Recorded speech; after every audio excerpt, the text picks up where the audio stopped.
kebajikan. Halo teman-teman, perkenalkan nama saya Septi Dewi Azharo.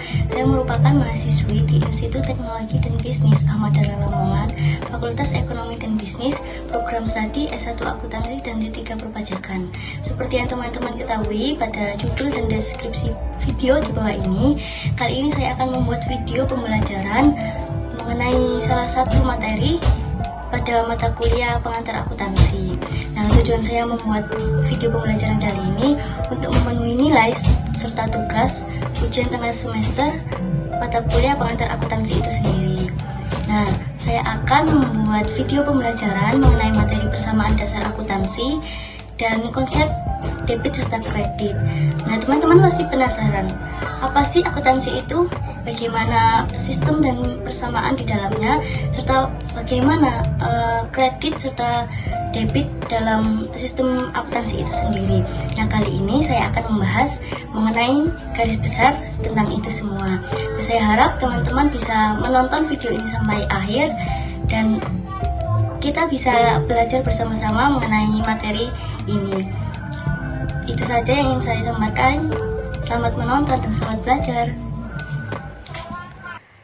Nah, untuk video pembelajaran yang pertama ini saya akan membahas mengenai persamaan dasar akuntansi. Di sini saya akan menjelaskan secara garis besarnya kepada teman-teman. Nah, untuk itu kita harus mengetahui terlebih dahulu mengenai apa sih akuntansi itu. Nah, yang pertama ini melalui materi Introduction to Accounting and Business mengenai akuntansi dan standar akuntansi dalam suatu perusahaan. Untuk pengenalan akuntansi sendiri tentunya harus mengetahui sejarah akuntansi. Nah, akuntansi ini lahir melalui tokoh bernama Luca Paciolo dari Italia yang dijuluki sebagai Bapak Akuntansi pada akhir abad ke-15 atau lebih tepatnya pada tahun 1949. Nah, akuntansi kemudian diperjelas dengan keluarnya buku yang membahas tentang pencatatan dan pembukuan secara berpasangan atau dikenal sebagai Double Entry System debit kredit di dalam buku yang berjudul Summa Arithmetica Geometrica Proportioni et Proportionalita. Nah, istilah debit dan kredit ini berasal dari bahasa Latin yaitu debere yang artinya percaya atau mempercayai dan credere yang artinya berutang. Nah, gagasan dari Bapak Luca Paciolo inilah yang menjadikan beliau diangkat sebagai Bapak Akuntansi. Nah, akuntansi secara cepat berkembang di negara-negara Eropa yang dikenal sebagai tata buku konvensional yang dibawa oleh para ahli yang terinspirasi dari buku karangan Bapak Luca Paciolo tersebut. Dan pada mulanya tata buku ini hanya satu, yaitu tata buku tunggal, yang kemudian setelah adanya perubahan yang menuntut adanya kebutuhan secara kompleks, maka muncullah tata buku berpasangan. Sejarah akuntansi di Indonesia. Akuntansi juga tentunya berkembang di Indonesia, ya, mulai dirintis pada tahun 1959 oleh Universitas Indonesia, di mana pada tahun 1954 dikeluarkannya Undang-Undang Nomor 34 yang mengatur gelar akuntansi, dan akuntansi ini berdiri dengan nama IAI di Indonesia atau Ikatan Akuntan Indonesia yang berstandar pada PSAK atau Persyaratan Standar Akuntansi Keuangan. Pernyataan standar akuntansi keuangan yang kemudian pada tahun 2012 itu berganti ke IFRS atau International Financial Accounting Standard. Dan untuk penjelasan lebih lanjut mengenai International Financial Accounting Standard bisa teman-teman baca sendiri di keterangan bagian bawah ini. Selanjutnya, pengertian mengenai akuntansi. Akuntansi banyak dikenal sebagai bahasa bisnis atau bahasa pengambilan suatu keputusan yang secara umumnya itu akuntansi merupakan sistem informasi yang memberikan laporan kepada pihak-pihak yang berkepentingan mengenai kegiatan ekonomi dan kondisi perusahaan. Nah, prosesnya itu ada proses pencatatan, penggolongan, peringkasan, pelaporan, dan penganalisan data keuangan suatu organisasi. Nah, siklus dari akuntansi ini bisa teman-teman lihat di sini. Yang pertama ada proses pencatatan. yang dimana proses pencatatan ini diambil dari transaksi yang ada dan dicatat di dalam jurnal transaksi atau jurnal umum. Dan yang kedua ada proses penggolongan, dan proses penggolongan ini berdasarkan dari jurnal transaksi atau jurnal umum dari proses sebelumnya tentunya, dan kemudian digolongkan dalam buku besar akun. Dan yang ketiga ada proses peringkasan. Proses ini berdasarkan proses peringkasan ini diambil dari masing-masing data dari buku besar.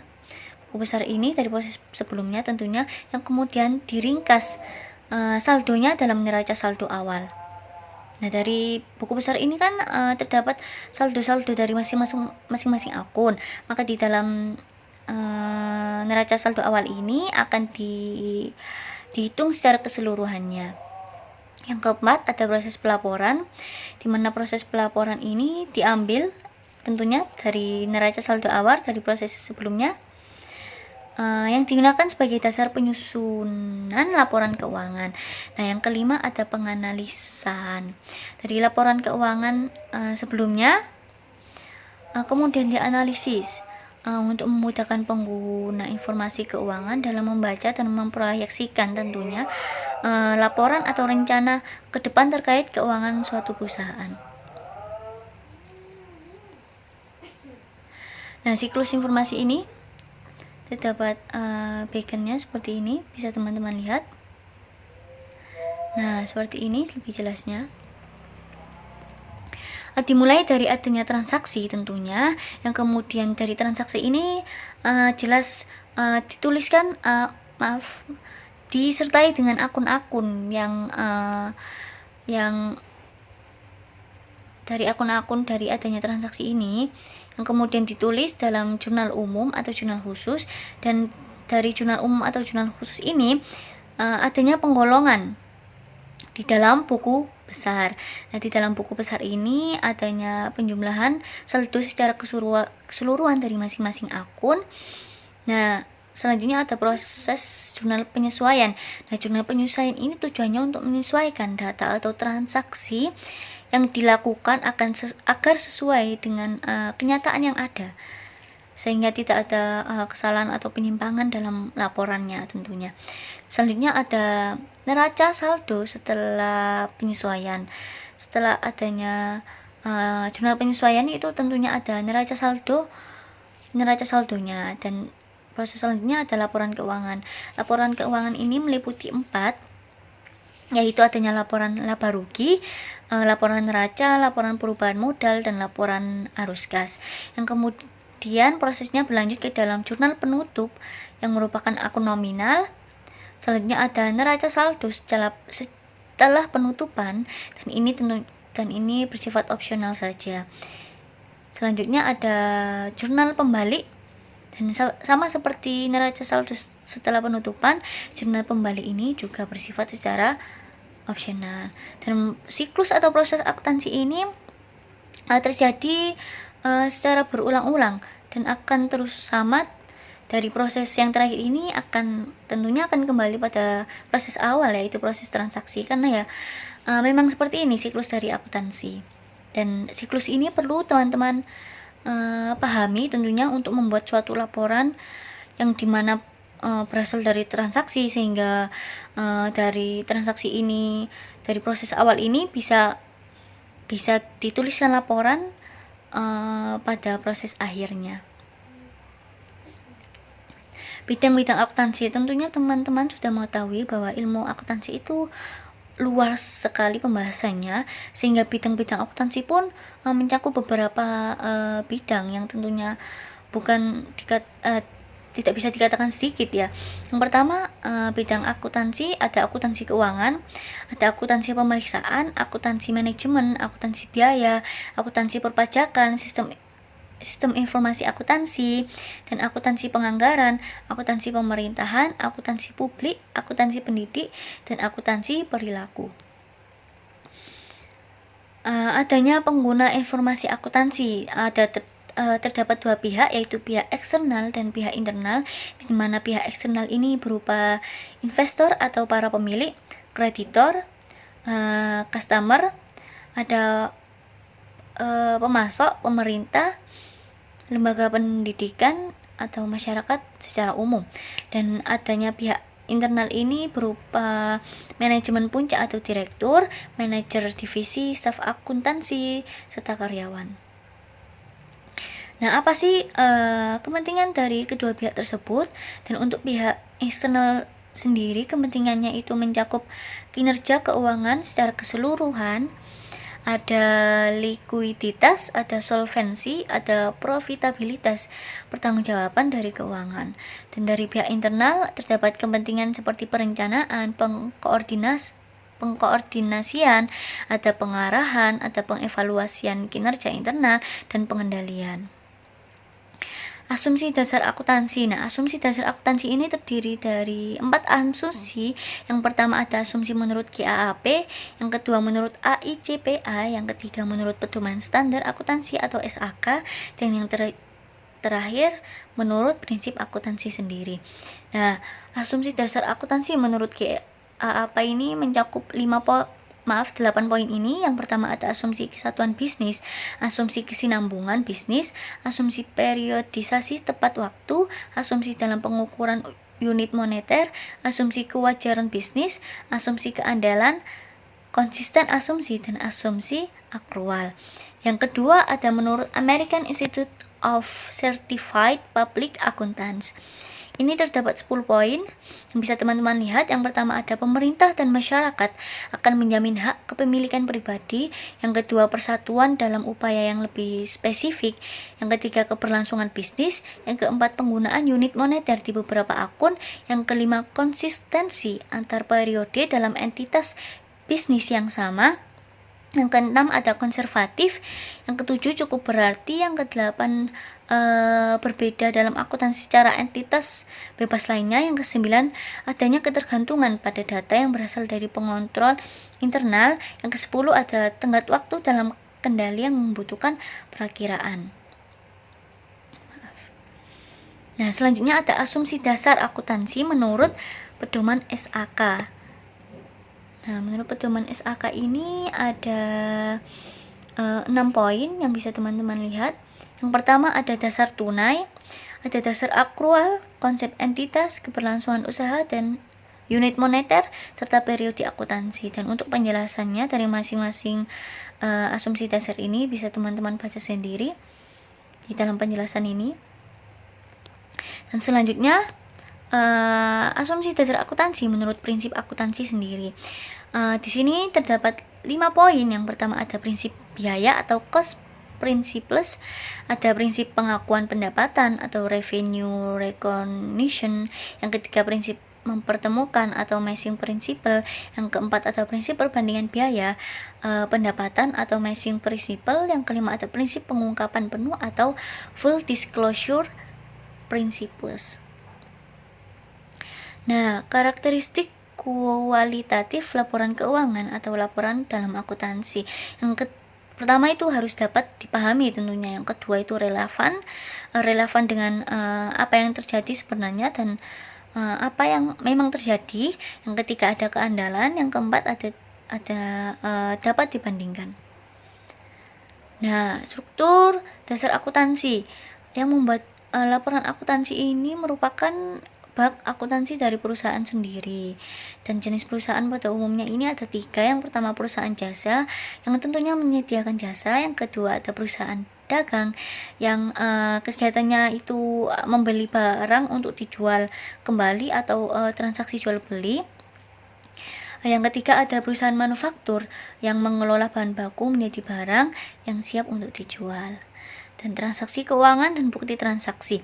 Transaksi keuangan itu kejadian yang mempengaruhi posisi keuangan perusahaan, di mana nilai transaksinya merupakan alat pengukur transaksi yang digunakan dalam akuntansi dan satuannya itu berupa uang. Macam-macam transaksi keuangan. Yang pertama ada transaksi internal, seperti contohnya adanya penyusutan, pemakaian, dan pemakaian perlengkapan. Yang kedua ada transaksi eksternal yang contohnya seperti adanya pembelian, penjualan, pembayaran utang piutang. Nah, bukti transaksi ini tuh untuk mencatat atau merekap seluruh kegiatan transaksi yang terjadi pada suatu perusahaan atau sebuah bisnis untuk mencegah munculnya permasalahan dalam hal keuangan tentunya di masa-masa yang akan datang. Nah, macam-macam bukti transaksi. Yang bukti transaksi ada bukti transaksi perusahaan yang mencakup bukti kas masuk dan bukti kas keluar. Dan yang kedua ada bukti eksternal perusahaan seperti faktur, kwitansi, nota kontan, nota debit, nota kredit, dan cek. Nah, seperti ini contoh dari bukti transaksi, bisa teman-teman lihat sendiri seperti ini. Dan termasuk kwitansi tentunya. Dan cek juga termasuk dalam buktinya. Nah, persamaan akuntansi ini yaitu aktiva sama dengan kewajiban atau utang ditambah dengan modal, di mana aktiva ini merupakan sumber daya ekonomi dan kewajiban merupakan sumber daya kreditor serta modal merupakan sumber daya pemilik. Untuk perumusan persamaan dasar akuntansi ini bersifat baku tentunya, di mana utang harus ditempatkan terlebih dahulu sebelum modal. Maknanya bahwa kreditur ini memiliki hak yang pertama atas kekayaan perusahaan. Selain itu, sisa aset yang ada barulah mendapatkan hak dari pemilik. Nah, contoh soalnya seperti ini. Yang pertama ada Pak Andi memasukkan kas sebagai modal sebesar ini 20 juta rupiah. Maka memasukkan kas berarti kasnya itu otomatis bertambah. Di sini dituliskan kasnya bertambah sebesar 20 juta rupiah sebagai modal awal, sehingga modalnya juga bertambah sebesar 20 juta rupiah. Yang kedua, membeli peralatan kantor secara kredit. Membeli peralatan kantor secara kredit. Karena dibeli secara kredit, maka tidak ada pengeluaran dari kas, sehingga uang kas tetap ada 5 juta rupiah. Tetapi karena tidak dibayar secara tunai dan dibayarnya itu secara kredit, maka adanya kewajiban usaha atau utang usaha yang harus dibayarkan sebesar 5 juta rupiah. Yang ketiga, membayar biaya listrik sebesar 1 juta rupiah. Nah, biaya listrik ini termasuk beban yang harus dibayarkan tentunya di sini. Dan otomatis dalam pembayaran listrik ini kas kan dikeluarkan, jadi kas itu otomatis berkurang senilai 1 juta rupiah dan terdapat modalnya juga berkurang senilai 1 juta rupiah. Yang keempat, menerima pendapatan jasa. Menerima pendapatan jasa sebesar 2 juta rupiah. Menerima pendapatan jasa ini akan mengakibatkan kas akan bertambah karena ada pendapatan yang masuk, dan modalnya juga otomatis akan bertambah, sehingga dalam hasil akhirnya akun aktiva dan kewajiban sisa modal ini harus memiliki jumlah yang balance atau yang sama, di mana aktiva ini senilai 26 juta rupiah serta kewajiban ditambah dengan modal ini juga senilai 26 juta rupiah. Nah, tentunya teman-teman bingung atau masih bertanya-tanya, apa sih aktiva, apa sih ekuitas dan kewajiban itu? Dari penjelasan atau contoh soal yang saya jelaskan sebelumnya. Nah, aktiva ini merupakan sumber ekonomi yang dimiliki oleh perusahaan yang dinyatakan dalam satuan uang yang dikuasai oleh perusahaan, dan timbulnya aktiva ini terjadi karena adanya suatu transaksi tentunya. Yang pertama ada aktiva lancar, adanya kas, piutang usaha, persediaan, sewa dibayar di muka, dan sebagainya. Yang kedua ada aktiva tetap, yaitu tanah, gedung, mesin, kendaraan, dan sebagainya. Selanjutnya ada ekuitas atau equity. Dari sudut pandang pemilik, ini merupakan hak residual pemilik atas aset setelah dikurangi semua kewajiban. Dan dari sudut perusahaan, ini merupakan hutang perusahaan kepada pemilik yang dipandang sebagai pihak luar. Selanjutnya ada kewajiban atau liabilities.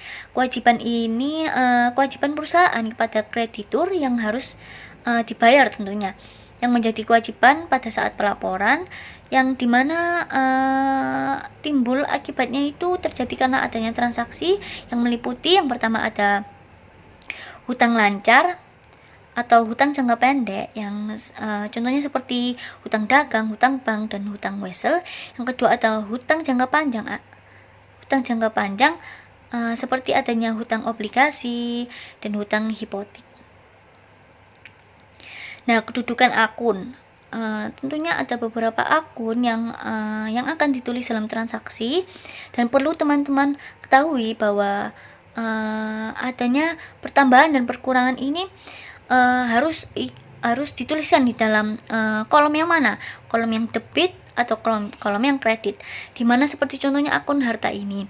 Akun harta itu jika bertambah nilainya atau besarannya maka akan ditambahkan di dalam kolom debit, dan jika berkurang akan berkurang atau dituliskan dalam kolom kredit.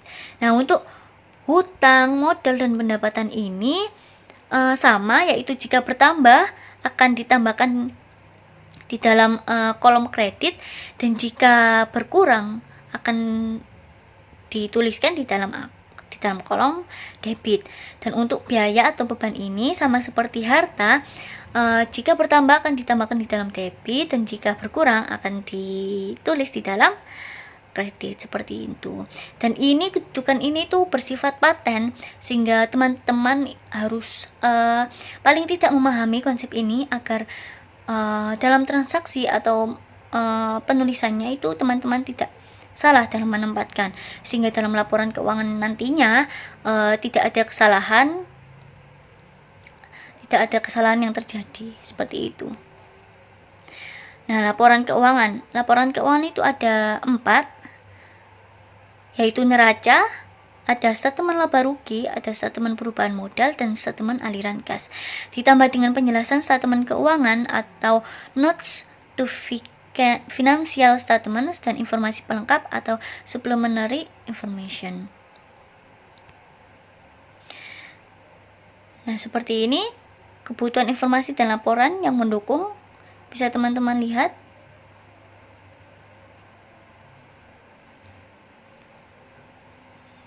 Untuk seperangkat laporan keuangan itu memuat adanya aset, utang, ekuitas, setoran atau investasi dari pemilik, ada distribusi ke pemilik, pendapatan, biaya, utang, rugi, dan laba tentunya. Ditambah dengan aliran kas operasi, aliran kas investasi, dan aliran kas pendanaan. Contohnya seperti ini laporan neracanya. Bisa teman-teman lihat, ini nama akunnya ditulis semua dan dengan rincian transaksinya, dan harus tepat ini dimasukkan di dalam kolom debit atau di kolom kredit, sehingga nanti penjumlahannya juga bisa balance atau sama seperti ini. Nah, ini juga contohnya dari salah satu, bisa teman-teman lihat dan pelajari sendiri.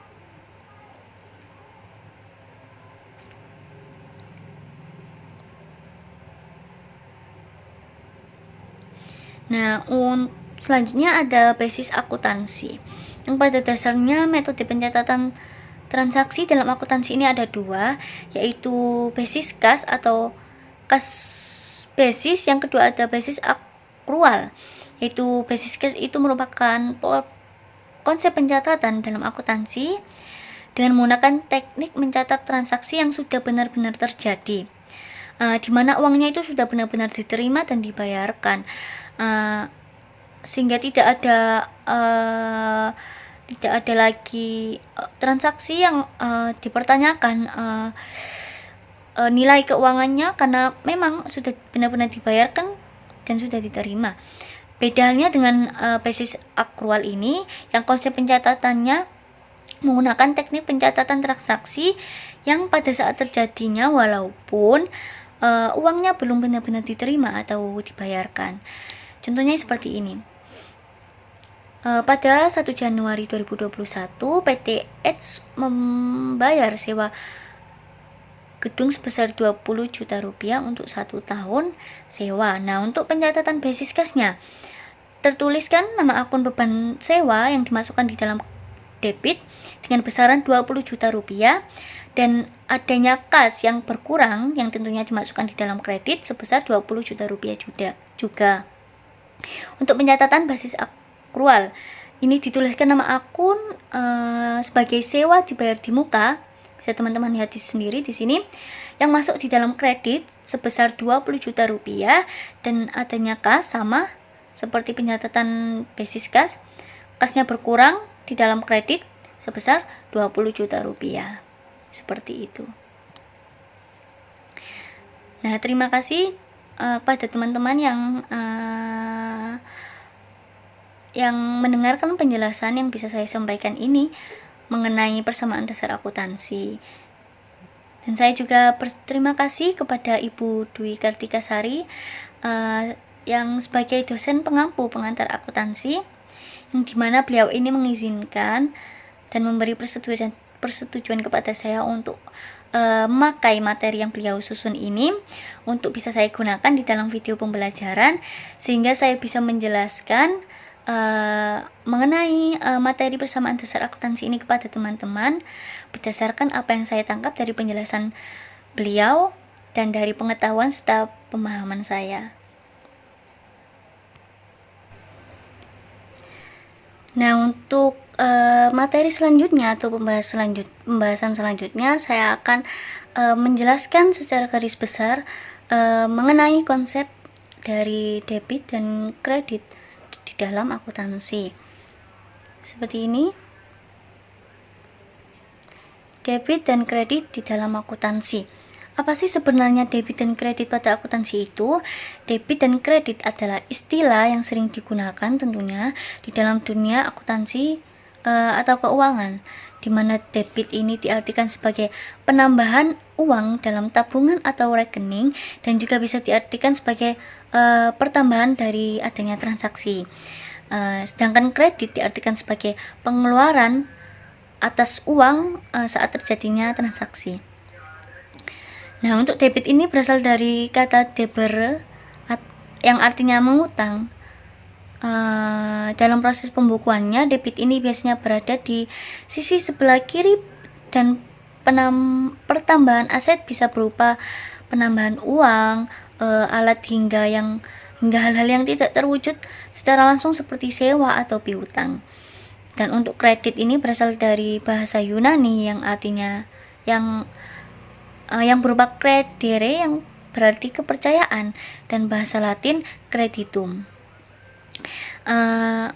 Arti dari kredit sendiri adalah kepercayaan akan kebenaran.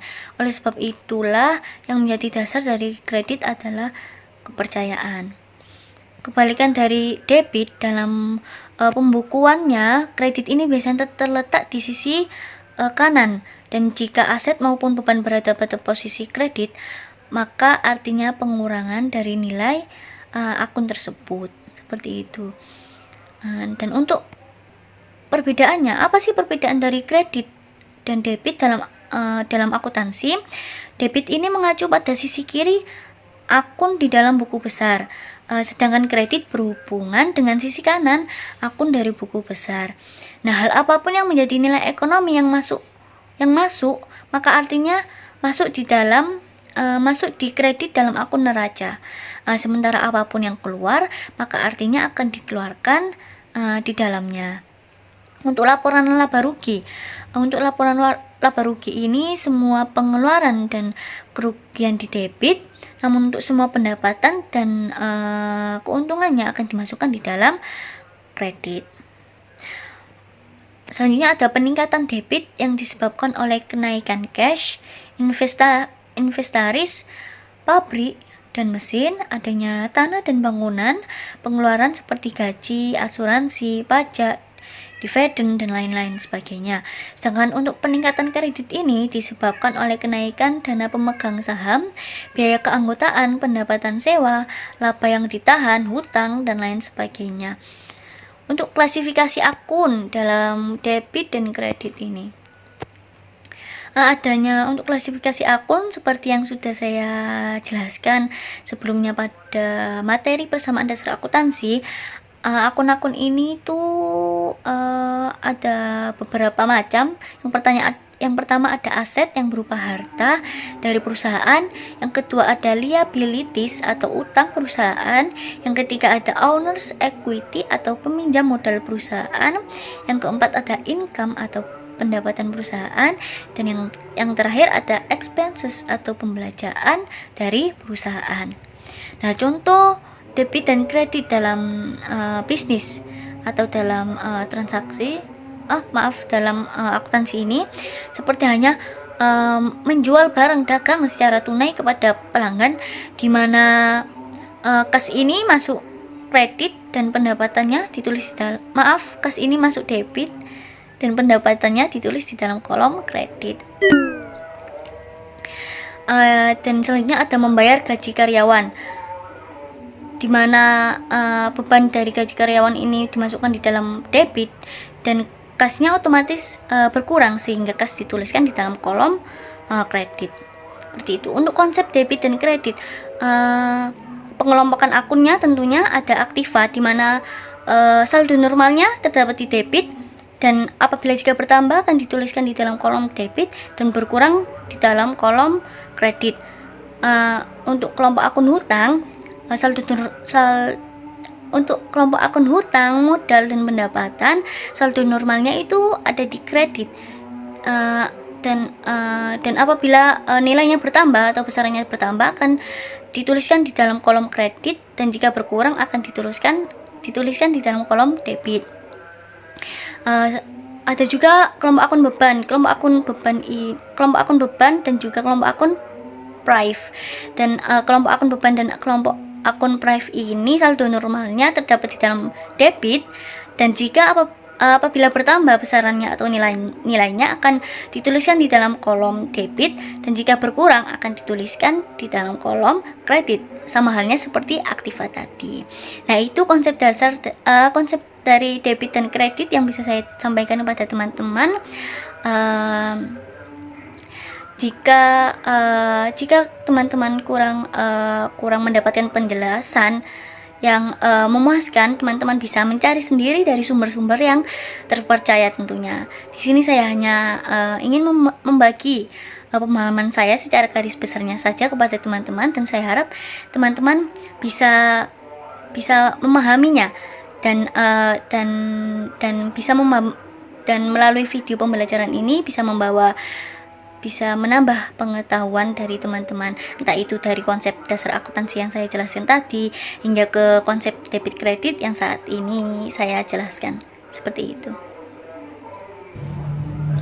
Nah, itu tadi teman-teman video pembelajaran mengenai materi persamaan dasar akuntansi dan konsep debit kredit pada akuntansi.